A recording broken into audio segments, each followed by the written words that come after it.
fibers. I am Mindy and I'm living intentionally.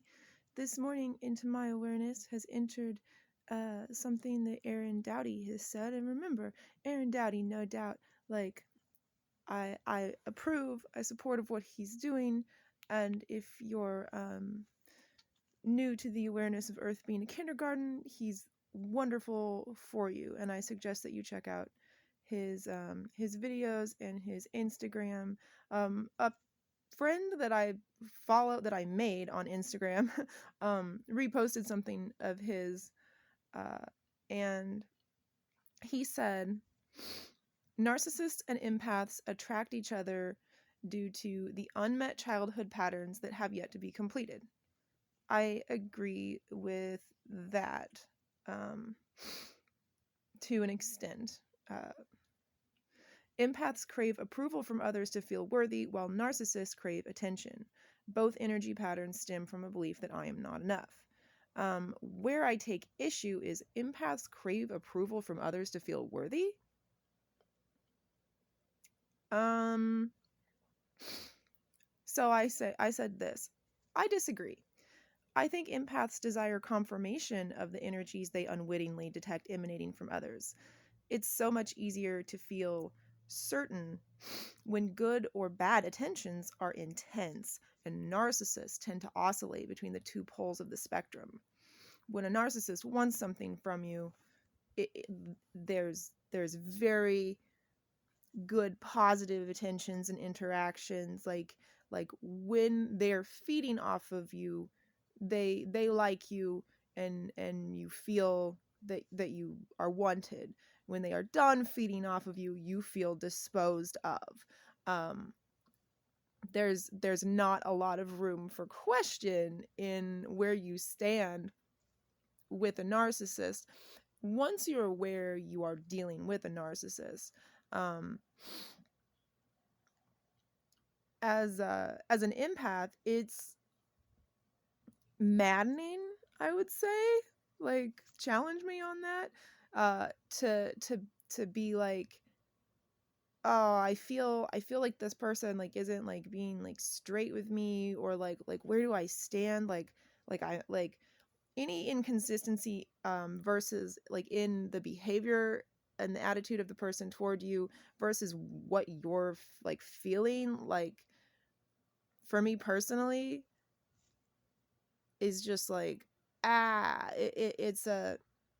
it creates a discord. um and unless like unless you remove yourself and protect yourself from it with like visualization meditations, such as like picture yourself in a bubble and then chrome that bubble, and then the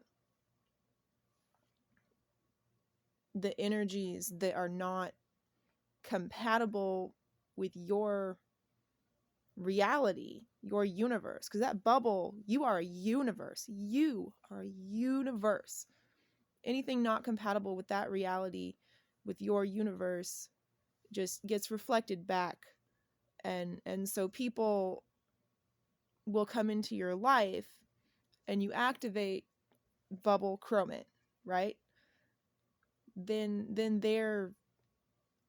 just they're just looking at a mirror of themselves, and the things that they don't want to see about themselves, the things that they cannot see in themselves, they like your presence in their life is that of a mirror that they cannot escape. And so it serves to elevate their consciousness, and you can serve them in that way, but always be mindful of the balance of like serving yourself first.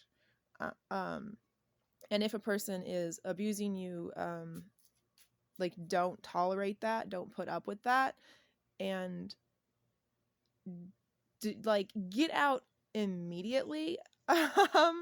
Because like in my experience, like the longer they like, if you tolerate like verbal abuse,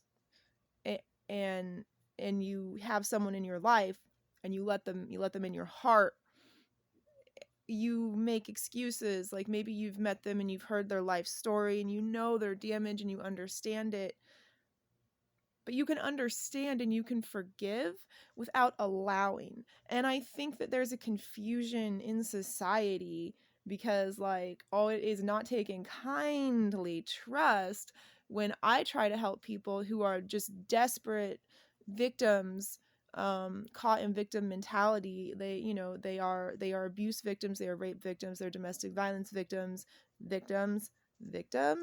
Are we victims or vibers? Are we victims or vibers? Let's decide, right? Sorry. And I say, like you need to forgive. You need to forgive the person who you feel trespassed against you, and you need to forgive yourself for having that experience and for allowing that experience to happen. People do not want to take responsibility for creating their experiences, and I understand that. It is as a weight upon your shoulders, and I don't know, this kind of like ties back together. Okay, so I had a dark night the other night, and what I did was something that I've been doing, but also something that was like had been immediately suggested to me by somebody who, like me, is like experiencing like a relationship with Christ that like is new and weird. This is not a religious person, and they suggested that I do this, like, and so yeah, like I would have done it anyway, but because it was suggested, like there was like more conscious co-creation, right? Like my intention was to find direction and stability, and someone else wanted that for me and made that suggestion. So all the more it panned out that I opened the Bible and I read about Job, which I mistakenly pronounced Job at first when I was talking to him, but Job. And Job was I guess like talking about like, well,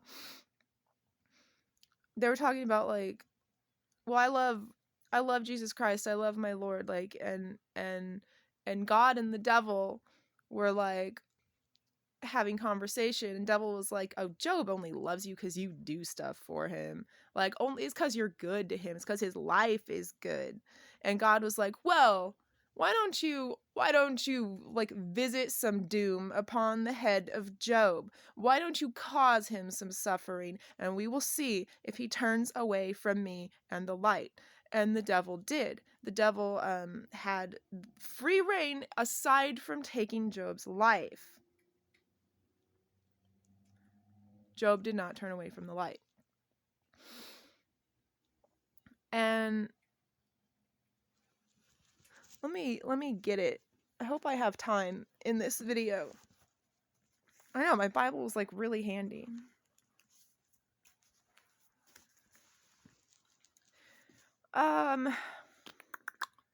We'll just do so. But God draws the mighty away with his power. He rises up, but no man is sure of life. He gives them security, and they rely on it, yet his eyes are on their ways. They are exalted for a little while, then they are gone. They are brought low, they are taken out of the way like all others. They dry out like the heads of grain. This is speaking of the ne'er-do-wells, the evil presences in our life, the slavers and the corrupt kings. That's my interpretation of it, my understanding. I've never read this before, I don't know. And then he says, now if it is not so, who will prove me a liar and make my speech worth nothing?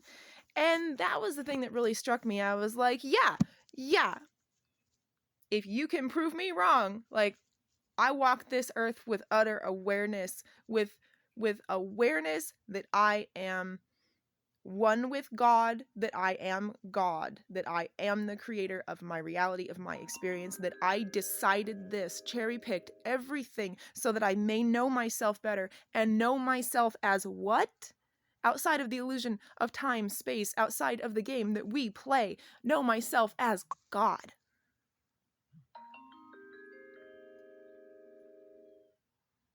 And now I did turn away from the light. I turned away from the light as if light was a weight upon my shoulders. But what is the weight upon your shoulders really? It is responsibility. It is not the light. So take responsibility for yourself. It's great to identify these dysfunctional patterns that stem from childhood, the subconscious need and inclination and phenomenon wherein you recreate your childhood traumas as an adult in your life. You're doing that so you can clear them. So be aware, and do not fall victim to victim mentality. Rise in the light and vibe high. All right. Well, I love you guys. Thank you for joining me on Sunday for this. Dude, my life. Like, I am like just like geeked. I'm just like geeked like almost 24/7. In fact, I gotta tell you another story in another video. Like, okay. All right. Love and light. Bye-bye. Off.